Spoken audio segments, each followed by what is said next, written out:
Hi, I am Lori Sawyer and was going to respond to our discussion board number 5. Specifically, it's on privilege and its implications.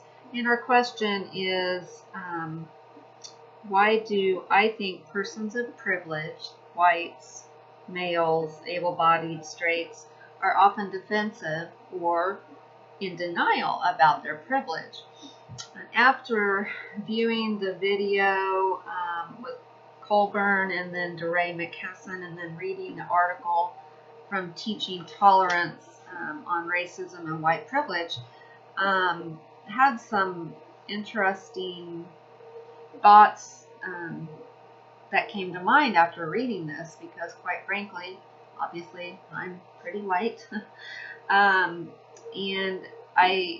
from the Teaching Tolerance article, it says, white skin privilege is not something that white people necessarily do, create, or enjoy on purpose. And then it kind of speaks to what Colburn said, when he and McKesson switched sides, and the question was, McKesson said, what are you going to do to dismantle your whiteness now that you know about it or see it or understand it? And Colburn says, well, I don't know if I understand it. I don't know that I understand white privilege. I can acknowledge it, but I don't know that I understand it. And so I thought, that is kind of really true. When we read through the Teaching Tolerance on Racism and White Privilege, it talked about the perks of being white, such things as flesh-colored Band-Aids. Okay, never really gave that much thought. When I stay in a hotel, complimentary shampoos are whatever. Okay, those work. Again, never gave that a lot of thought. I guess those are all perks. The white privilege, the advantages, such things as, my skin color doesn't work against me in terms of how people perceive my financial responsibility, style of dress, public speaking skills, or job performance. My color doesn't matter. So the advantage there is, white skin privilege is that it creates a significant advantage for white people. Again, we've seen that kind of as we have gone down through the class, how that started from way back. But back to the point that I don't even know white people necessarily even,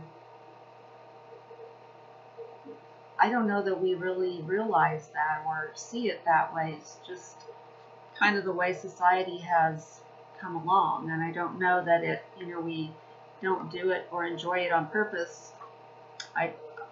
It's just the way it's been, which is not necessarily a good way to view that. It's kind of like it said in here, a seemingly benign thing, but is it really? Is it really a benign ideal that there is such thing as white privilege? The worldview of white privilege does shape the way in which we view the world and the way the world views us, of course. It's a two-way street there. Whether we, and again, not even as we grow up and we're in elementary school and such, the books, the standard textbooks widely reflect, white people. They're people, it says they widely reflect people of my color, meaning white, and the contributions to the world. Well, as a white person, I see myself there. I don't, just never even crossed my mind. The currency is all, photographs of monuments on the National Mall in Washington, D.C. And again, it's George Washington, Thomas Jefferson, all these, obviously white people. So it's certainly a preference that has kind of emerged through the time.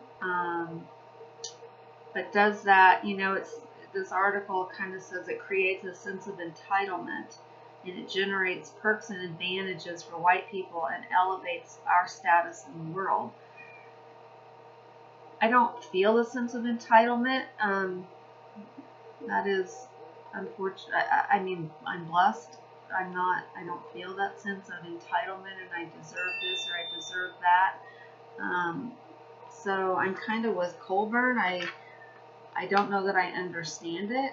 I can acknowledge that maybe as a white person. Now, if I was a white male, that would even be apparently more privileged. But that's a whole different topic when we're talking genders versus color, people of color. And I thought Colburn's one of his final comments was, McKesson asked, why are white people uncomfortable talking about race? And Colburn said, well, I feel guilty for anyone that doesn't have what I have. I am so blessed. And it's that fear that it would be taken from me. And so then he went on about guilt a little bit, and it wasn't, I didn't catch all of what he said. So very, kind of interesting. I don't know that we deny it. I don't know that I deny my privilege.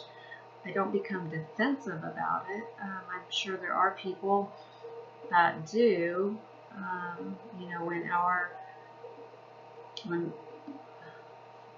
When our privilege is threatened, I suppose. Definitely food for thought. I think it's going to be definitely the whole race thing continues to be in the public eye on many levels. Even part of the Colburn thing was, in some of the early debates with Hillary and Bernie, that Hillary had acknowledged that there was a white privilege, and Bernie was acknowledging the systemic injustice that prevails in our society. And I do think those are definite concerns. I wish we had an answer for that. But again, to answer this, very thought-provoking, interesting, and look forward to kind of hearing what their thoughts are about this, and maybe have a little conversation. All right, thanks. Have a good evening.